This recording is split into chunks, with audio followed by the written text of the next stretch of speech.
نوبل ارزشمندترین جایزه در ساحه علم است و از اون بالا دیگر هیچ جایزه نیست. تا امروز از تاجیکستان کسی به این جایزه مشرف نشده است، ولی قهرمان ما جوما نظراتیف دعوا دارد که 8 اختراع ارزنده نوبل دارد.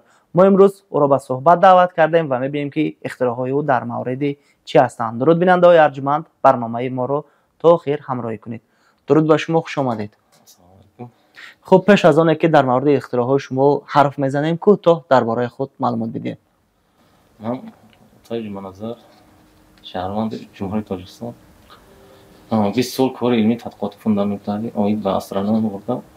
8 کشفیاتی علمی کشف کردم که در جهان نظیر ندارد. این کشفیات‌ها با جایزه نوبل سزاوار است. خب میشه آنها رو بگویید که این کشفیات‌ها اصلا درباره چی هستند؟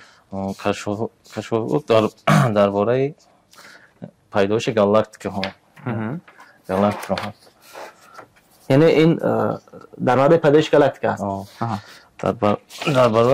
درباره پیدایش فروبرد سیاهی، یعنی عظیم جثه، یعنی سوپرماسیو چرن دیره. درباره این پروبلم‌ها تا حاضر از طرف علم‌های جهان حل شدگی نیست، کشف شدگی نیست. درباره پیدایش استروئیدها تا حاضر کار علمی تحقیقاتی فوندامنتال درباره استروئیدها ادامه دارد. درباره پیدایش پایه‌اس استروئیدها، پایه‌اس کاپیرا که در سیستم آفتابی وجود دارند، این کشفیات‌ها را من کشف کردم. باز کشفیات‌ها درباره 4 پلنت‌های گیگانت، یعنی ساتورن، یوپیتر، اوران و نپتون که در گردش حلقه دارد، حلقه‌ها دارد.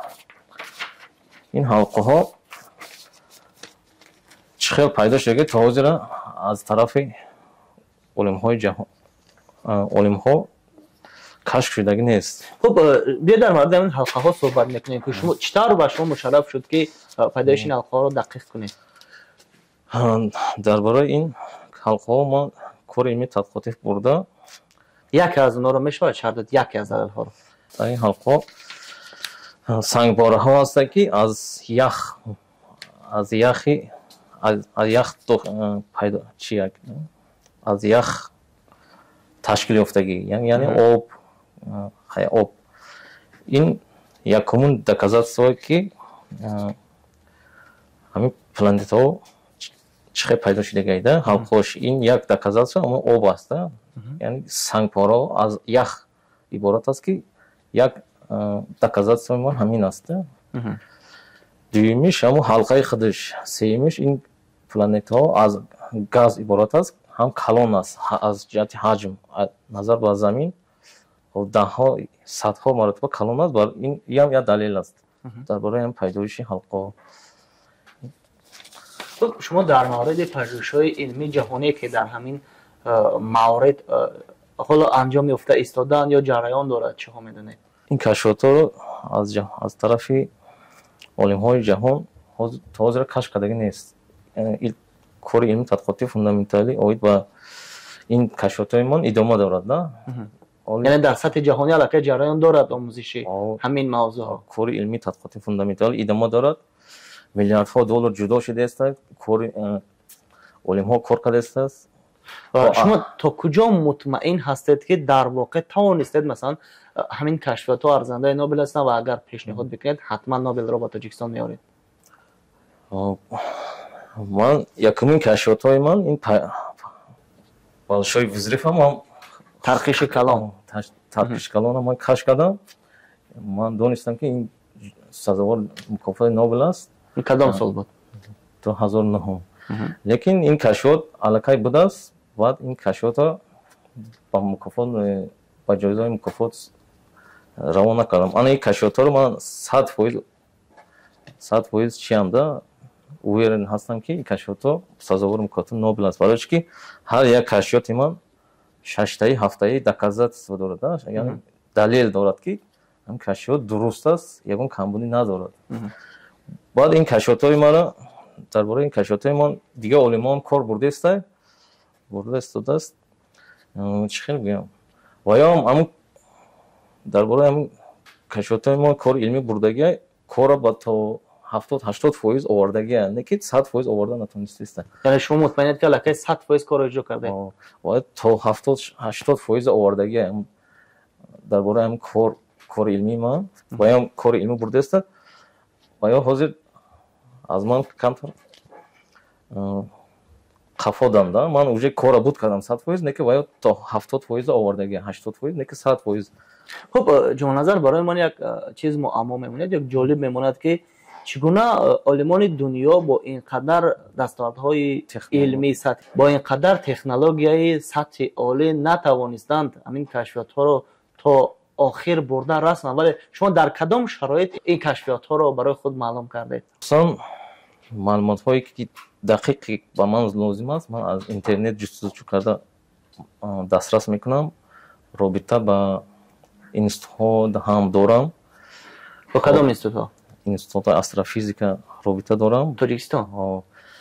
بعد اصلا اساسا 80% معلومات هایی که دقیق با من در کار است درباره این کشفیات من از اینترنت جستجو کرده میگیرم. برای که مثلا که شیمی از جهت شیمیایی فیزیکی چی معلوماتی در کار من از اینترنت چاپ دسترس میکنم با تحقیقات علمی ادامه میدم. یعنی شما در کدام یک شرایط لابراتوری مثلا در کدام پژوهشگاه ویژه کار نکرده؟ در محیط خانه کار کرده اصلا؟ برای من خیلی این لابراتوار توضیحش لازم نشده است. برای که چی انفورماسیون چی معلوماتی به من لازم است من از اینترنت جستجو کردم میابم بعد تحقیقات ادامه میدم. برای که برای همون کشفیاتم معلومات ها دقیق درباره همون جسم های کیهانی مثلا گالاکتیکا ستاره ها سیاره ها چی معلوماتی در کاره از اینترنت جست. برای که اینترنت این کار علمی تحقیقاتی یوروپا امریکا است که نشر میکرده با اینترنت هم میکنن. ما اول استفاده برده کمبودی های که جای داره ما اول اصلاح کرده آهسته آهسته هم کشفیات رو کشف کردم. دا مثال گیریم ما نمیگم که یوروپا امریکا از من خفمان نه و یا تکنولوژی پیشرفته دارن علم های پیشرفته لیکن اینجا در اینجا عقل پیشرفته عقلی من مثال گیریم ادراک من آیا کمتر نسبت به آمریکا و پیشتر ترقی کرده ما آیا پیش گذشته هم یارو پیش باید کش کردم. همین تکنولوژی هم اختراع کرده انسانیت است. باید از ادراک عقلی آدم مثال گیریم کش میشود اختراع میشود. همین عقل اگر جستجو کنند میاد هم تکنولوژی هم همه معلومات هم میارد لیکن نمیگه که همین چیز مثال گیریم هم خیلی پیدا شده. خب جوان نظر شما تا امروز همین کشفیات خود رو مثلا با کدام نهاد علمی به ویژه با اکادمی علم های و اینستیتوت استروفیزیک نشان دادید؟ بله همون علم های استروفیزیک درباره این کشفیات ما معلومات دارن. چی گفتن؟ نظر اونا چی است؟ برای که کشفیات ما وای از برای وای اکسپرتیز گذاران من باید کشفیات ما برای کشفیات من حقوق مؤلف باید چی گیرم دا авторское право باید بگیرم بعد وای درباره وای معلومات دیم درباره کشفیات هایم با وای معلومات بدیم. اکسپرتیز گذاشتن علاقه؟ نه حال پیشنهاد نشده. اول авторское право میگیرین بعد اکسپرتیز رو میسپارین. یعنی تا حال پیشنهاد نکرده برای اکسپرتیز؟ اول حقوق مؤلفی میگیرم بعد پیشنهاد میکنیم با چاپی با مجله های جهانی برای چاپ پیشنهاد میکنیم برای مبلغ در کار برای برنامه ویدیویی کردن در کار برای نوشن ژورنال برای مقاله ها نوشته و نوشن ژورنال ها چاپ کردن در کار برای مبلغ در کار است. خب جوان نظر سوال آخرین سر این است که هر یک کشفیات علمی یا هر یک گپ علمی حرف علمی البته شرح علمی میخواد و اینها شرح علمی داره. شما نویسید در مورد رساله علمی؟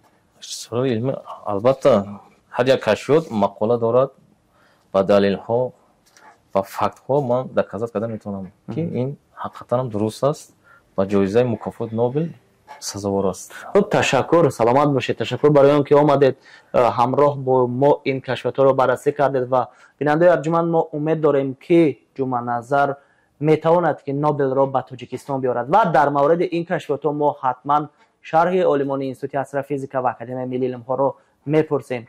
ما را پیگیری نمایید.